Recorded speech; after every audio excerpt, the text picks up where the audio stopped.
uh, oh, cool.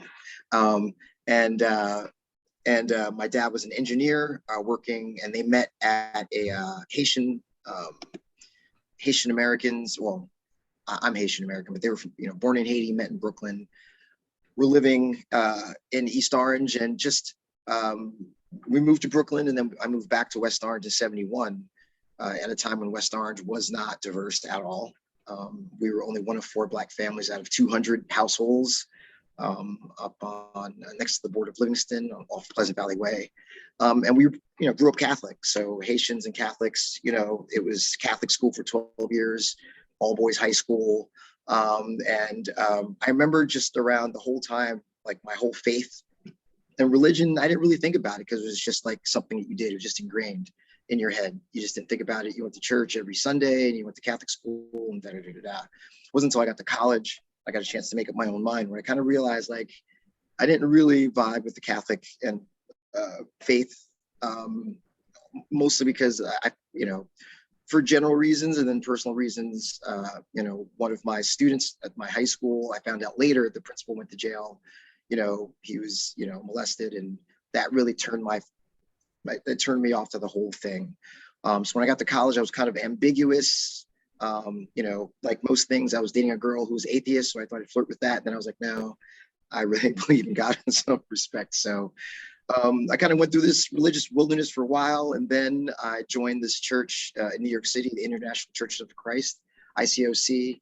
Super energetic, young people, Bible-based, and I started reading the Bible every day, and really got into the Bible, just particularly Proverbs and Ecclesiastes. I thought those books like really resonated, and it was really just a fundamental church.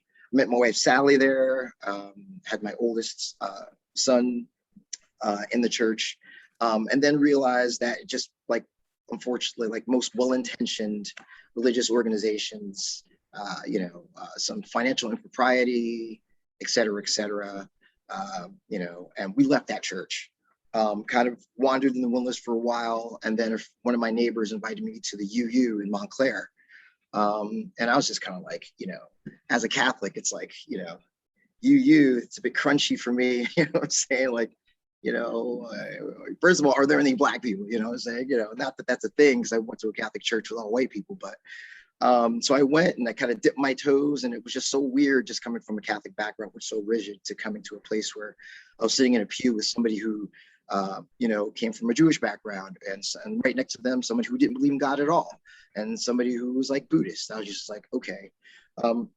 After a few weeks of going, we became members about 3 or 4 years ago. Reverend Anya and Scott are awesome. And then, since COVID, we haven't been there a while. So that's kind of like my religious journey. I kind of like the UU, at 54, I just came to a point in my life, like the UU is my people. Like I kind of just took a step back and just looked at how I grew up and where I went to school and what I do. And I find that the UU is just, you guys are my weirdos. So it's just like, it's a cool fit, and I love it. So the Jesus model. I want to look today. I looked at Jesus at, I always looked at Jesus from the deity, the cool stuff, the miracles, the water, the wine, which is all cool stuff. However, I wanted to really look at him through the lens of a community organizer, because, I don't know how people feel about the deity part. I don't want people to get caught up in the Son of God part, which, I still consider myself Christian. I believe in, but for the sake of argument and for this, talk, strictly as a community organizer. And I just looked through the Bibles, through the Gospels, Matthew, Mark, Luke, and John. It's just an easy reference point. I'm not going to get semantics about how true the Bible is. Just assume, just for this argument, like, this is what we're using. So there were like 3 or 4 points that popped up to me when I kind of went back through the Gospels last week and preparing for this speech. And I just was going to run through it. So the first thing I have is like, check your desire, and passion, and make sure it's authentic. Like, I think for me, I love beer. I love beer. Like, I really love it. Like, I think about it. I think about how it smells. I love how it looks. Like, I really get into it. And that was the thing that got me into it. So I spent thousands of dollars in beer, doing events, promoting events, funding events, buying beer, without ever really thinking about how I was going to recoup the money. And I feel like that desire has propelled me to where I am now. And Jesus, like I noticed in three gospels, three out of the four, they mention the temptation of Jesus. Like before he even gets started, he goes out to the desert for 40 days and 40 nights and hangs out with the devil, right? Which is kind of hardcore. Before he does miracle one, I think, I feel like Jesus had to get a gut check, like, because being Jesus must have been really freaking cool, right? Like you could pretty much do anything. And when you're hungry and when you're tired and when you want to take a nap, and some guys like, you can do anything, super tempting. And I feel like he needed to go through that. So when he came back, he wasn't like, basically, I'm God, so I do what I want. I think he just had to keep that, like, make sure his motivation was for the people. And I feel like if you're motivated by community and not by selfish goals, you'll be fine. It's pretty glamorous on a low key level, it's pretty glamorous doing community work. You get to meet a lot of people. If you do something great, you get a lot of attention and it feels good. And I know we're not in it for the attention, but look, I know if I'm doing something awesome and a meeting happens or 200 people show up to some event that you plan, you do feel good. And sometimes I do see, sometimes you see people out there who do it for the personal glory. And like, well, I did that and I'm doing such a great thing.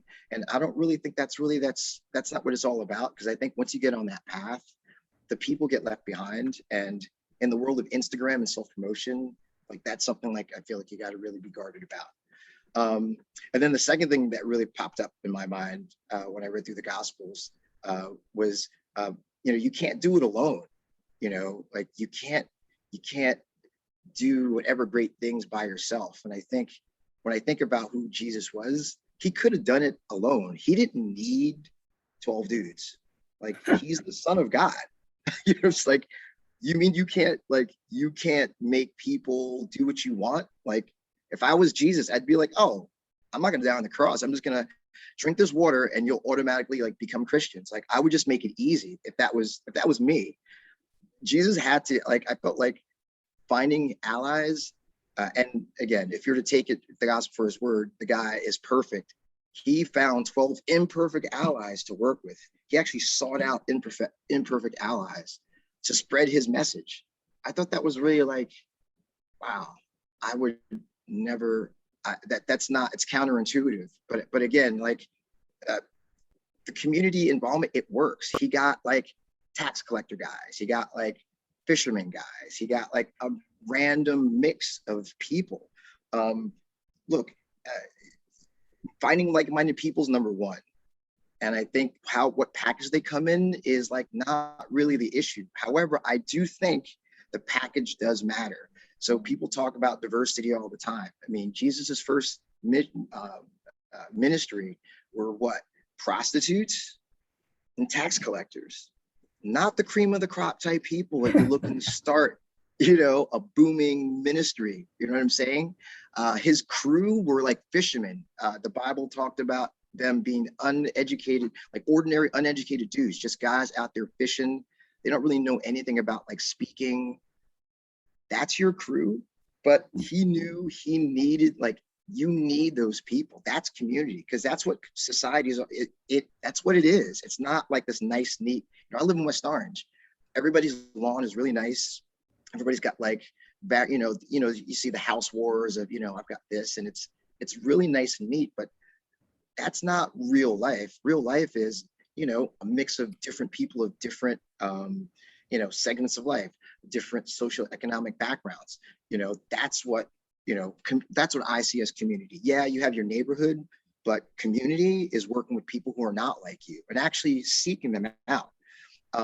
And again, they don't all have to be the same, and they don't even have the same views. And I think that's the part that, as people involved in the community, really trying to build community, it's easy to kind of get the echo chamber, because it makes meetings, like for me, I'm like an efficiency guy. It makes meetings go quicker.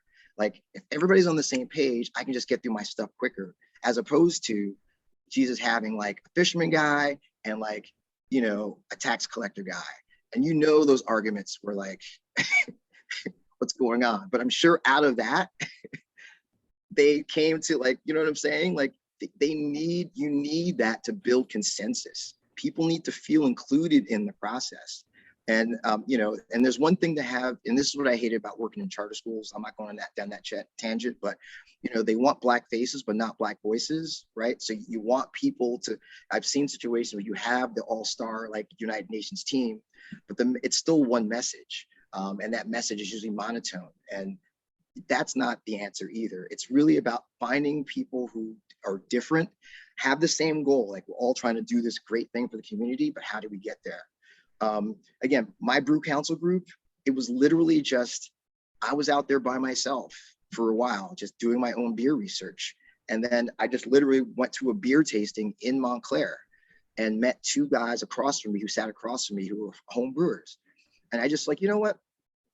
Wouldn't it be cool if you guys would bring your home brew to my house? Bring your home brew to my house, and then I'll taste it. You know what? I got a better idea. I'll invite my friends who like beer as well, and you bring your beer, and we'll be like your guinea pigs. We'll taste your beer. And that was almost 10 years ago. That was the start of a group we called the Brew Council. We wrote notes. It was 7 guys sitting around a table. It started off all serious. You could hear a pin drop as we're drinking the beer. It sounded like, we're in a library. But by beer 6, we're like, this beer is dope. I love it. You know what I'm saying? It got sloppy. But my point is, from that point on, I found 7 allies, and all of them were different. I had my cousin Roger, Black, Asian, LGBTQ. And again, it wasn't, I didn't plan it. It wasn't like, oh, let me find all these things. It was just a reflection of the things that I, who I am and the people I'm in, the people whose lives I'm in. And I will say this too, I just have to say, if your immediate circle of friends is not diverse, like diversity I feel like diversity will never really manifest itself in your life in a way that's really meaningful. That's my personal feeling about it. I feel you need to have people that you see fairly often in your life who look different from you, and have and be in their life. Like that has to happen. And I feel like what Jesus did, having 12 dudes who hung out with him for 2 years straight, like, I feel like that, that says something. You can't, it's not easy to be in a family or being with a group of a lot of different people. It's not easy to work as a team, but I do know there's an African proverb, like, if you want to go far, if you want to go fast, go by yourself, or if you want to go far, you go together. And I feel it's the same thing here. It takes a lot of work to find allies and work together. It takes a lot, but I completely feel like it's absolutely worth it. Once my brew council group got to a point we had 20 people, when I looked at the group, it really just was a mix of every different person. And guess what? I'm not even the front person anymore, really. I'm just the guy who has the meetings. Everybody else is out there doing their brew counts. Oh, I went to Roger's house last week. We drank these beers. We did it out. Really? And then next thing you know, I've got Sally's looking like I had 30 people come to my house one time on a Friday. I only knew 15 of them, right? And I'm just like, who are these people? And it was all my friends excited about what I wasn't even doing. Which leads me to my next point. If you meet needs consistently, the word will spread. If you meet needs consistently, right? Not one-offs. Like I did the brew counts for 5 years, 6 years straight before I opened the brewery. 5 or 6 years straight at my house once a month. And I did it religiously, not because nobody was forcing me to do it, because I loved it. And sometimes I would have brew count. I would have a brew council 1 month. Literally 2 people would show up. I'd have set up for 8. It'd literally be my cousin Roger and Sally, my wife. There'd be 3 of us and drinking a beer. And then there'd be a brew council. It'd be 30 people. But I did it all the time because I loved it. And Jesus did a lot of miracles. But the thing he did the most was healed the sick. In all the gospels, the first thing he did after he got hooked up and John gave him the blessing, oh, John, that's my man's. John was Baptist, here he is, you got it. Jesus took the baton, was thanks, bro. Once he started going out there, the first thing he did was healing people. Could you imagine when you show up somewhere, a dude shows up, right? You can't see out your eye. A dude shows up to your town. It's look, I can fix your messed up eye. You're like, really? He's like, all right, he touches your eye, he heals it. You're like, what? What are you going to do? You're going to go to the dude like, yo, dude with a messed up leg. You got to meet this guy.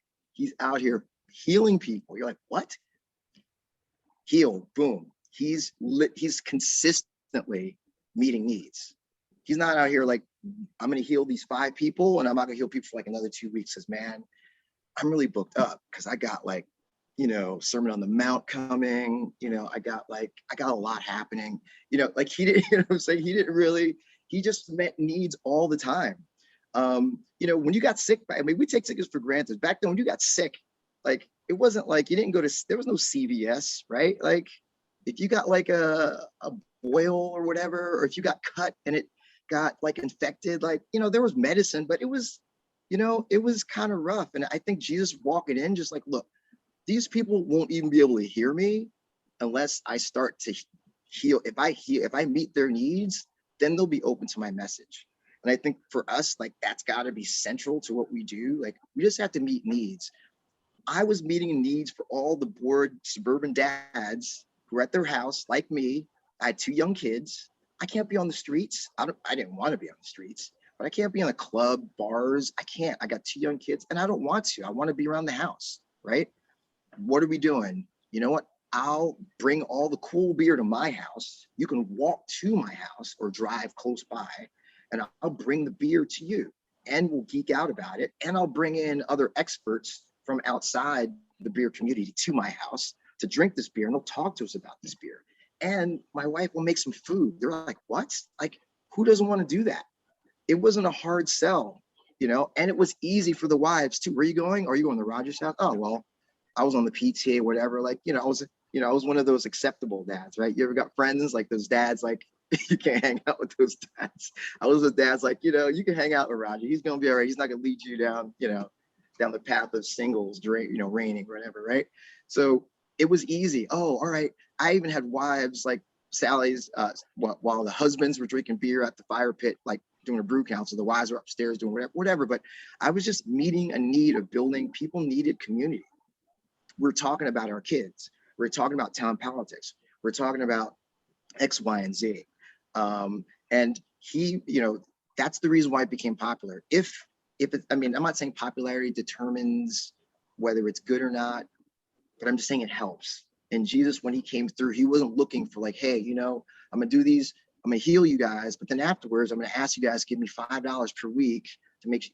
It's like, hey, I'm gonna heal you. Great. Here's this message. Do the same to other people. What? We don't have power. Yes, you do. Right. And again, that's another sermon down that way. And then I think the last like real point that stuck out to me was like Jesus was an educator. I just figured it out. Education is the key component of everything Jesus did. Everything. He was an educator. I finally figured out, and me as a school teacher, I can't believe it, a former school teacher, can't believe it took me years to figure this out, that the guy, everything he did, he had 12 guys around him. Why? I want you to see what I'm doing. You're going to see what I'm doing every day for 2 years. And even then you didn't get it, right? But see what I'm doing every day. You're healing people, then he's like talking. He's like healing, he's like, yeah, bomb, blindness, whatever. Hey, by the way, if you're blind, if you say these words like, I can help you see. What do you mean? Like the parables, like he was educating people the whole time. So if education is not the central component of what you're doing, then I'm not sure what you're doing, and that's the realization I've come to in myself when like owning a brewery, because there's always, as a new business owner, profits, but from the very beginning, it was never, we're going to meet at my house, we're going to drink these beers and just hang out. It was never that. I never invited people to my house to drink beer. Never. Not once have I ever invited anyone to drink beer at my house. Just come and drink a beer. It's always come by, we're going to do this tasting, or come by, we're going to have this pairing. It was always an activity, because drinking is not an activity. Drinking is like the internet. It's like social media. It should be a bridge, right? It should be a bridge to the friendship, not the friendship itself. Some people view drinking as I'm just going to drink all these beers. I'm not interested in getting drunk. I'm not. and to be honest, the early days of the Brew Council, when we weren't careful what we were doing when I got drunk, it was like, I didn't have a good time, because now it's like, well, why are we here? Like, yeah, it's fun, but okay, now we're just gonna get drunk and just forget everything we talked about, or it's just a party. It can't be that. So for me, every Brew Council event, everything that we did, even that pizza and beer pairing, what we did out at Hands, right outside, it was, we had a little sheet of the pizza and the beer, information on the beer. And when we announce the beer, we announce the pizza, and I talk about the beer, and I talk about how it pairs together. It's education. You have to educate people. He not only, we don't, not only do we meet needs, but we teach life lessons. And and I and I and here's the part I don't like at all about all of this, and education the key and work with people, is just that, like, he would tell people what his reasons were, even if people didn't agree, even if they didn't understand, even if they didn't like it, even if they walked away, he stayed true to who he was. He didn't like modify the message. Just, there's passages in the Bible where, Jesus he started saying this really aggressive message, like, eat my flesh and drink my blood, and people were like, all right, dude, I was with you with the healing. I was there with the fish and the loaves. That was awesome, amazing food. But this flesh and, eat my flesh and drink my blood, it's a bit extreme, dude. I can't really rock with that. Even his own people were like, his man, Paul, Peter pulling him aside. Dude was like, dude, look, I'm all in from day one, from the docks, you know how it is. But that was an aggressive message. And he was just like, nah, dude, I don't need fans. Jesus wasn't looking for fans. he was looking for community builders, workers in this work to build, like the perfect, the ideal life on earth, like, where we treat each other with respect, where women and men could be included in the same ministry without being separated. That's what he was working towards. And he kept true to his message. And that was part of the education. I feel like we have to make sure we're strong in what we believe in. What are you, if somebody really pulls you aside and says, okay, what are you really about? What do you have to say? Will you say your message knowing that saying your message might, harm you or make people look at you like, what? All right, I'm not sure. Like, are you really about that? And Jesus was. And that's part of like what you have to do. I mean, for me, I went through a period of time, people were just like, really thought like, you guys are just a group of alcoholics just running around, dressing up. And, I can't say they were 200% off, but, at the end of the day, we really were about trying to create a cool, diverse, fun activity in our town. West Orange is one of the most diverse towns in Essex County. And I see it all the time. I see, and with the Oranges and within West Orange, people living their own little bubbles and little social groups and separated. And I was like, what would it look like to have a group of people who are just multicultural, diverse, there for the beer, whatever, but through this group, things can happen, right? And I think Jesus enjoyed spending time with his guys, had a great time, but he definitely had a plan for things to go somewhere. And I think that's what I always saw the Brew Council as. Like, once I saw I was aggregating this mass of people, and again, this wasn't something that I was really I was not ever trying to own a business. I just saw more and more people getting attracted to the message I was putting out. And it just got to a point where people told me I was a brewer. One of my favorite stories in the Bible is when Jesus did, and the only account of this is in the book of John, where Jesus turns water into wine, right? So the story goes, he's at a wedding, chilling with his boys. They run out of wine. His mom comes through, is like, hey, you need to do something. He's like, look, it's not my time yet. Don't stress me, whatever. And then mom like goes to the host, like, look, don't worry. Talk to Jesus. He's got it. Like, typical mom move, right? Like, he said no, but you're going to do it anyway. They get the jugs out, best wine in the whole place. Again, just made the air, just saved the wedding. Just made the wedding. The wedding was about to be whack. made the wedding super dope, right? But got pressed in the service. It felt like I didn't want to do it, got pressed in. And I felt like the brew council, the brewery, it was a similar thing. I felt like people were pressing in and people just, you know, they're like, you're the beer guy. I'm like, I'm like, no, you're the beer guy. I'm like, yeah, I get it. I'm like, no. Like, we need a beer thing and you're going to be the beer guy. I'm like, okay, good talk. And it kept on happening. Like, and it culminated in, I went to a house party 5 years ago, 6 years ago, maybe now, in the Gregory section of West Orange. I'm not wearing any, by this time, the Brew Council has 300 members on Facebook.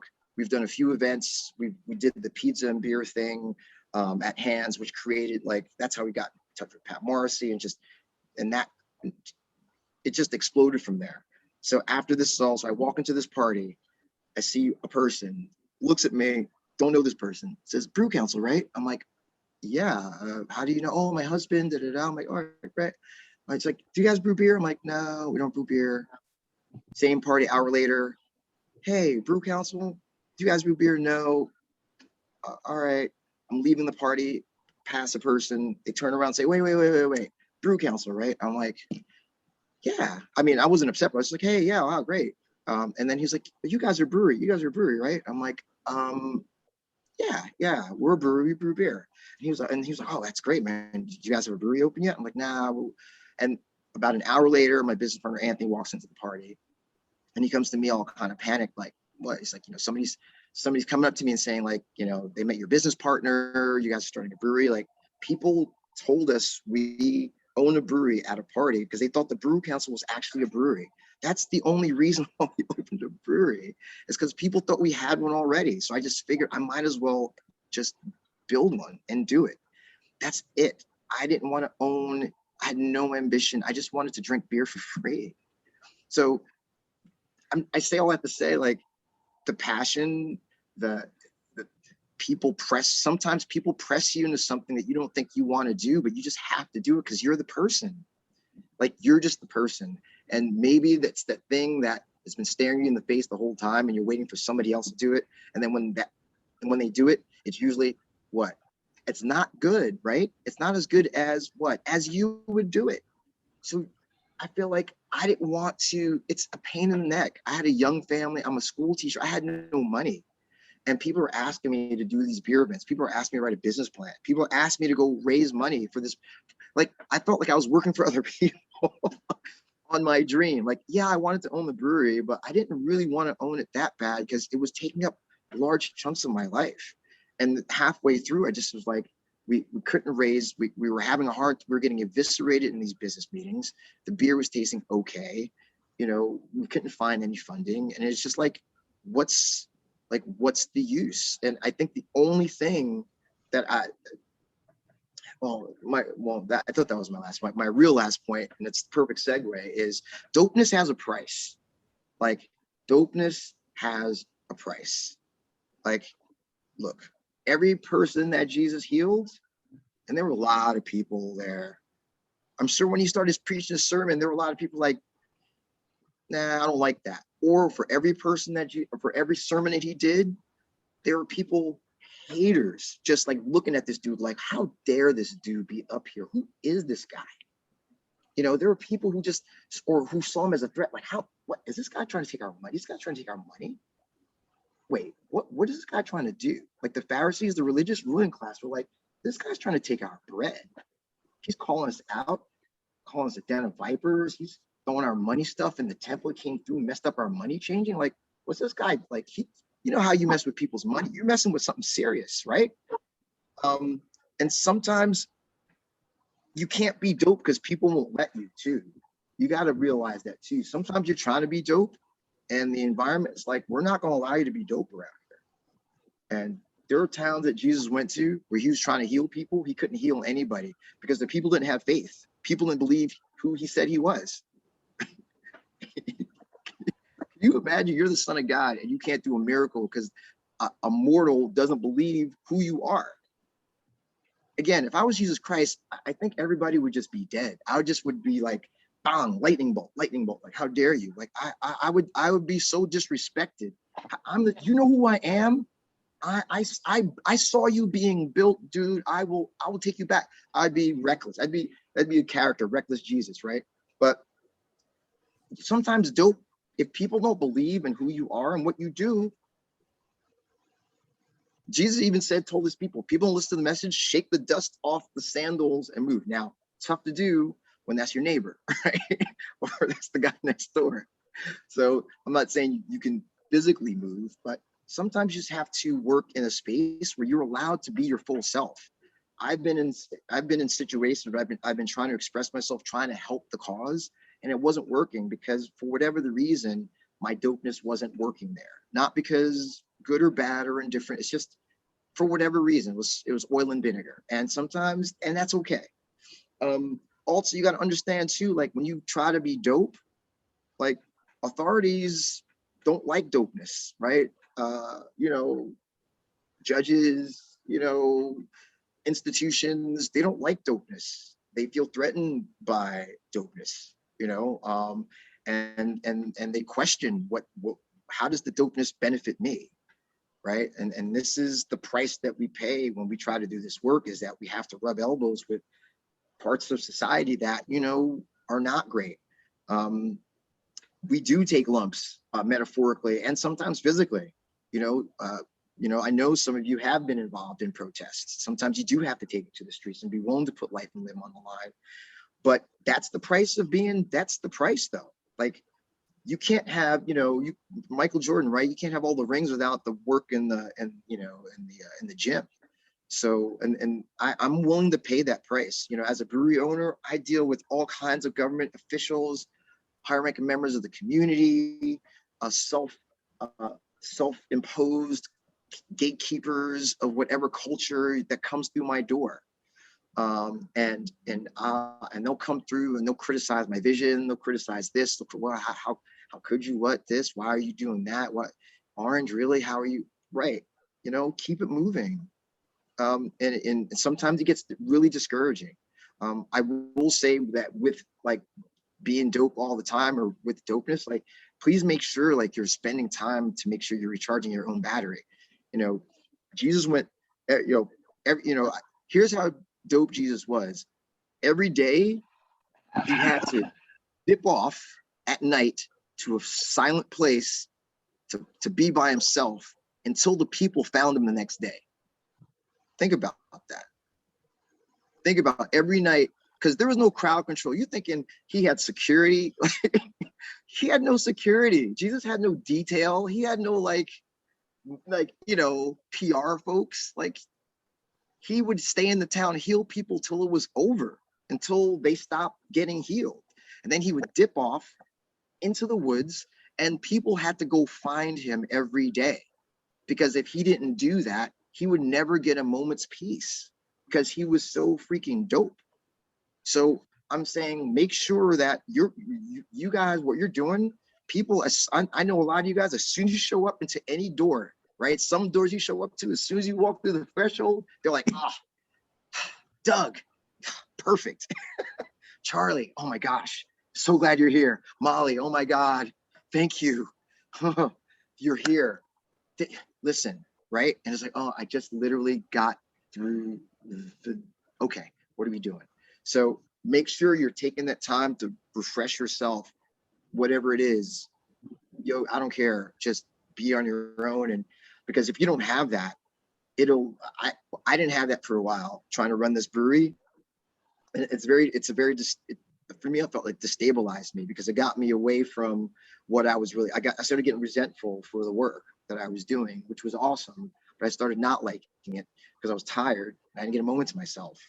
And I was making it seem like, oh, it's these people. No, it's me trying to be like inhuman. So what did Jesus do? In my opinion, he made, wherever he was, in my opinion, he made things as dope as possible. In fact, he made things so dope that they started measuring time in BC and AD, before Christ and after dope, right? So like, I really believe in the Bible and what it really is, it's like in the world of so many untruths and whatever, twisted lies. Like it's one of these, it's like, you got to believe in something. For me, the Bible is something I always come down to. But, you know, Jesus says in the Bible that, you know, the power that he has, and the Holy Spirit, and if you believe in the Holy Spirit, the Holy Spirit will enable us to do not only what he did, but even more. He even said, like, you could do even more amazing things than I can do, which I'm just like, how is that even possible when you really you literally raise people from the dead? But these are all like, you know, no, I mean, I'm not doubting, you know, I'm not denigrating the miracle, but you know, these are all parlor tricks, right? These are all just proof positive, so the people are there like, hey, I can do this. But I really believe like the stuff that he could do, that we can do that we can't do, because I was really thinking about this, is influence. Like Jesus, again, only walked 40-mile radius. Imagine if Jesus came around now, like Jesus, if Jesus had the access to the internet or social media, like Jesus, like you thought Jesus was big then. Jesus would be like a monster now. And I feel like we have that power. We have the power to multiply his message in a way that he probably already knew, to be honest, but in ways that we probably didn't figure out. So I feel like the real miracle, or the things that we can do that he can never do, is that he was only able to touch like a finite amount of people, but through his message, we can touch like millions of people by the work that we do, and infusing everything we do with just his level of passion, his level of love, because it's really love, right? It's at the end of the day, we do what we do because we love what we do. We love people.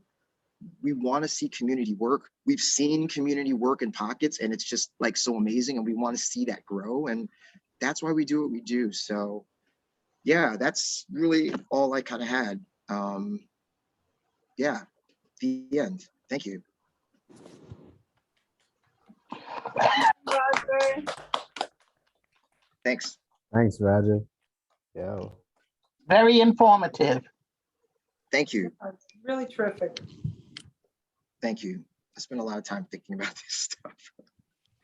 I now that I do this full time, I actually have the time to think about this stuff. I just started getting a salary from the brewery about like 3 weeks ago. So, Way to go. That's awesome.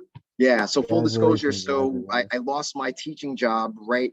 I kind of taught virtually as a PE teacher online from that March through the end of that June. And then they didn't renew. I worked at the charter school. They didn't renew my contract because they were going all virtual that following year. And I was a PE teacher, and that's another thing. So I lost my job, and I was going to get another full-time job. And I talked to my wife. I said, you know, I have an opportunity to work to work for the brewery. I can't get a salary yet, but I'm just going to, you know, just work for the next year for the brewery for free, with the goal of getting a salary, you know, at the end of the year. So it wasn't the most popular decision or the easiest conversation to have with my wife, but you know, I just laid out what I was going to do, what my commitment was to her. And so for me, it was a huge relief, but also like a big landmark to get a paycheck. And I never thought I'd ever get a paycheck from drinking a beer. I swear, like, I mean, you know, I never thought I'd ever pay myself. So God is I've good. never paid myself for anything I've ever got. So it's been great.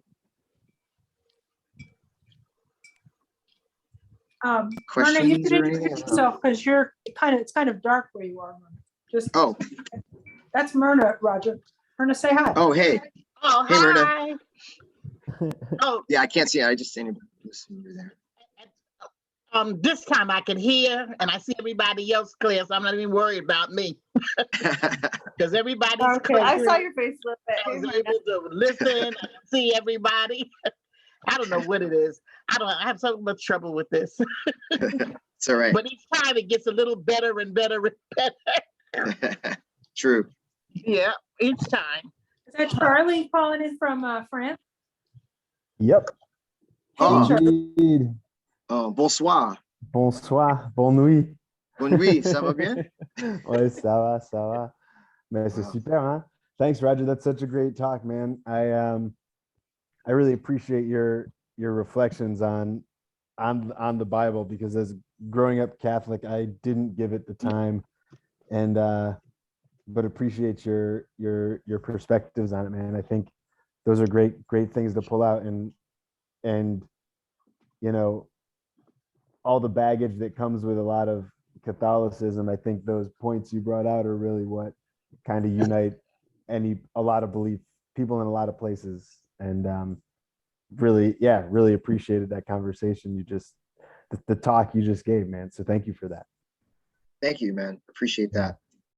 Yeah, Yeah, you know, my sister, my mom are still devout Catholic and still go every week. And, you know, I have conversations with my sister because she sees the same challenges and flaws of any institution, but especially the Catholic Church. We talk about it, but that doesn't discourage us from doing what we know is right. So in every religion, I believe there's always going to be extremes of people who are doing it in a way that's maybe not meant to be, and people who are doing it the right way, whatever that is. So, but I work with everybody. I guess, I just really appreciate it's such a personal thing for you. And I just appreciated hearing all that. And I think that's super key. And it connects with all the points you just made, like the right reasons, the people. Yeah, man. It was really good. Thank you. Yeah. You're welcome. I loved your line about what it's like for Charlie and Doug and Molly to walk into a room. That was great. I know they felt understood.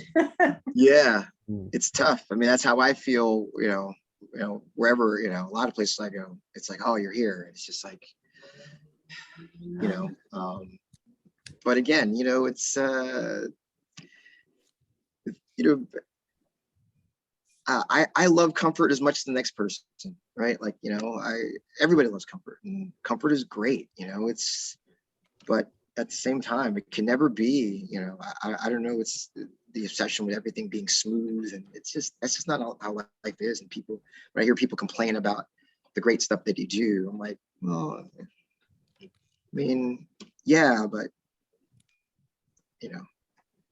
it's a gift. So just deal with whatever. It gets frustrating sometimes, but I definitely would not want to go back to teaching. I'll say that. I'd rather deal with walking into every room and getting set upon than doing something that I wasn't enjoying anymore. So.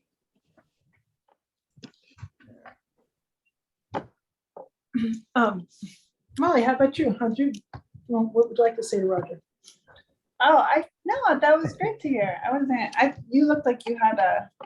I do, but I was just letting people talk. I don't know everybody who's here. Oh yeah, well you don't have. Yeah, because we're on Molly's phone, so we don't actually know everybody who's here. It's like tiny. Yeah, did you see everybody?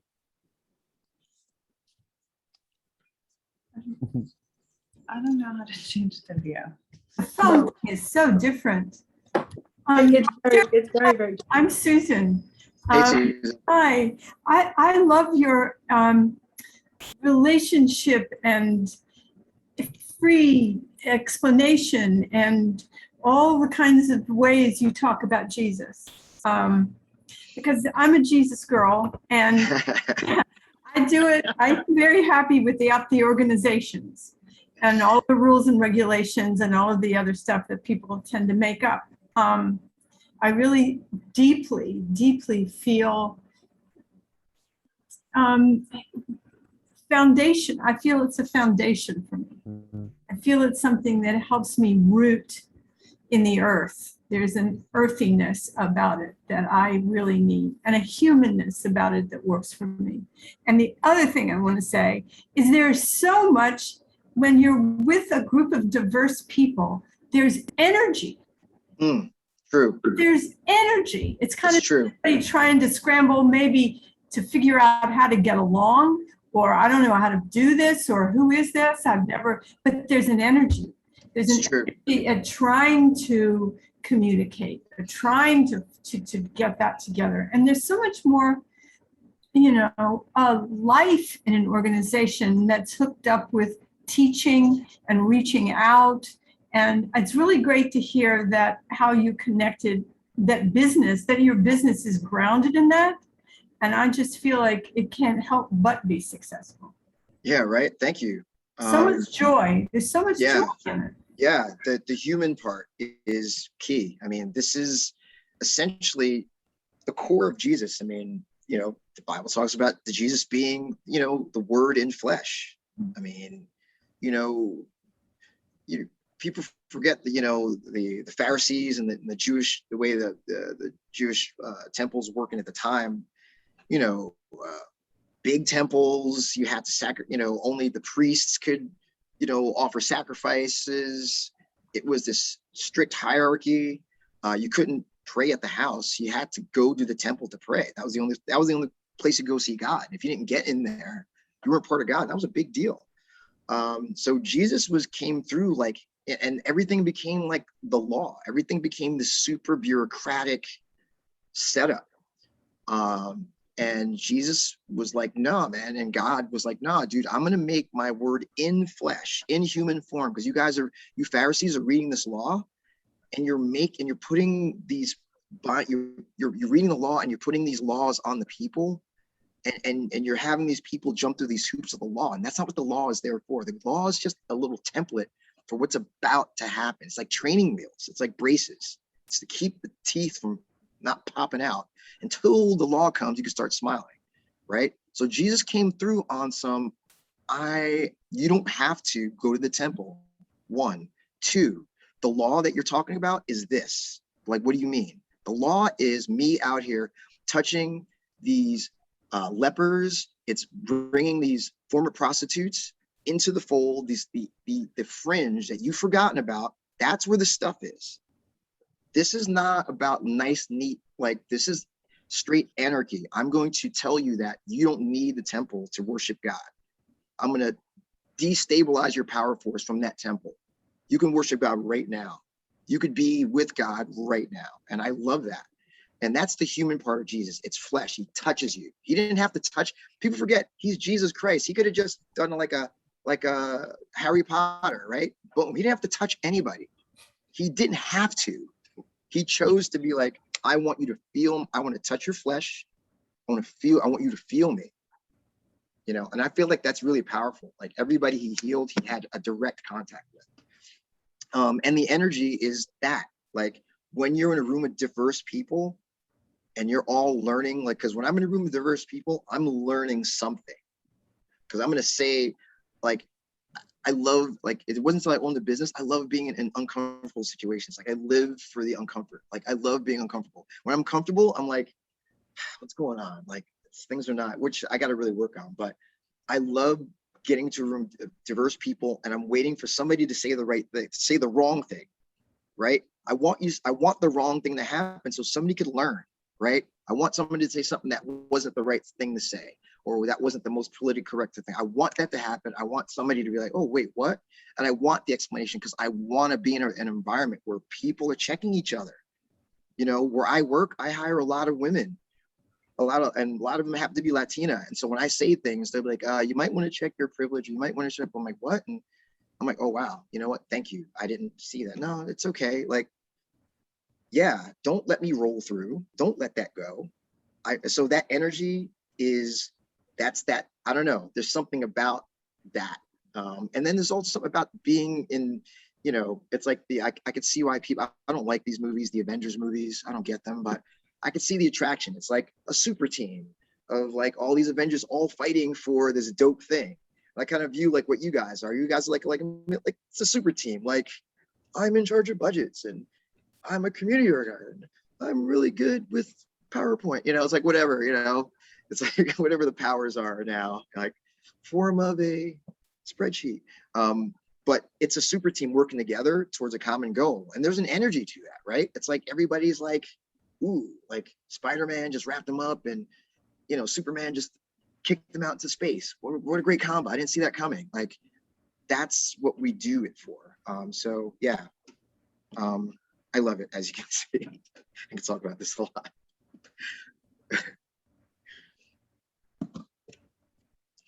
Anyway, they're getting the mic. This There has it been is. fantastic. And by the way, I want everybody to know that Holly Bars is leaving her job at hub. And we're gonna be hiring somebody to replace Holly, but she's also has been the administrator for the church, and she's gonna leave that position as well. And Susan Hasho, who's gotten to know us over the past year, has stepped in and will be managing things. So Susan, everybody, Susan, I think it's gonna be fantastic. Welcome, Susan. Help me. Congratulations, welcome. We will. Thank you, Susan. Yeah. Sounds like you're fitting right in. Welcome, Susan. And Holly is still an Welcome, active part of our Susan. community, so.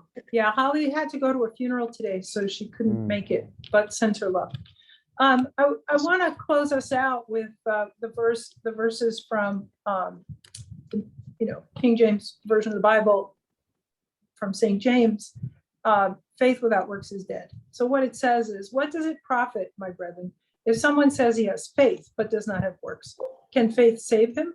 If a brother or sister is naked and destitute of daily food, and one of you says to them, depart in peace, be warmed and filled, but do not give them the things which are needed for the body, what does it profit? Thus also faith by itself, if it does not have works, is dead. So thank you, Roger, for really spreading light, I think really shining light on how the joy of faith and works coming together to make this place as dope as possible. What a great, amazing line. So let's Thank do you, it. guys.